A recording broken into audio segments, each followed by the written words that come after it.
But hey, welcome to the month of August. Hello, it's the month of August and welcome back to my YouTube channel. My name is Faith Mtanuka and I am super excited to be back again to share my reflections from the month.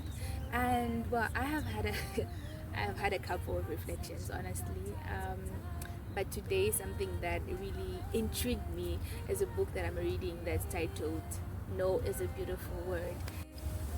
So I just completed reading the first part of the book as my Saturday getaway.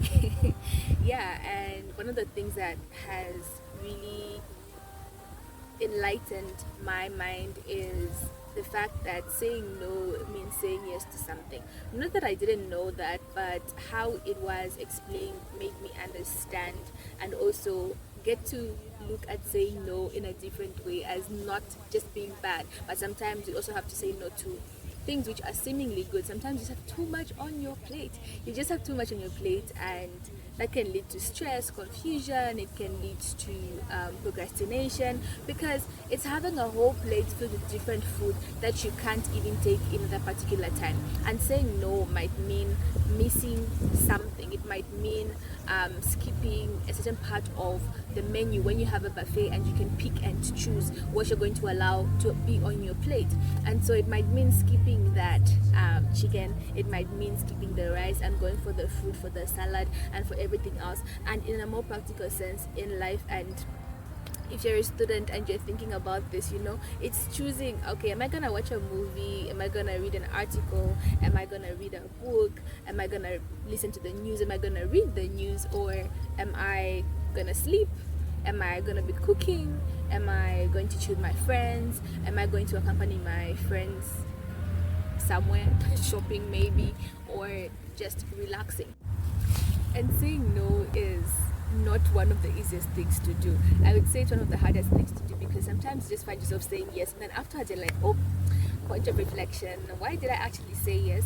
And so something that I've learned from my reading today, which I have seen other people do and have also practiced myself, but also just a reminder to me, is that it's okay to reconsider decisions. It's okay to think through things. And so whenever an offer is presented before you, it's okay to give yourself some time, or to ask for some time to think about it. It's okay to ask for some time to check if it fits into your schedule. And so in case you're looking for opportunities for growth, for learning, for development, to develop friendships, to give more time to your family, I would encourage you to think through things, weigh what step you should be taking next, weigh what truly matters during that time, so you can have a greater path that is not crowded with so many things to do, and then you end up doing nothing, or you end up doing too little when you could have said no to something. And so that's my reflection for today and for this month. And I'm just gonna say, it's okay to say no. It's really okay to say no. I got the book No is a Beautiful Word because it's like, well, I think there are times when I'll say no, but yeah, those times when I want to say no, but I end up saying yes. And then afterwards you're like, how do I even go back on that? And sometimes it just feels like, I don't want to be looked at as somebody who's backing out. So yeah, it's good to think through things before you actually commit to something. But also, when you realize that you ain't putting up with stuff, you might want to say no, even though what you're saying no to might be good. Alright, goodbye, and I will catch you next month. Try to say no more often, and try to think about your decisions before you commit to something. And let's see what this challenge has for us. And thank you so much for watching my video. Never give up, no.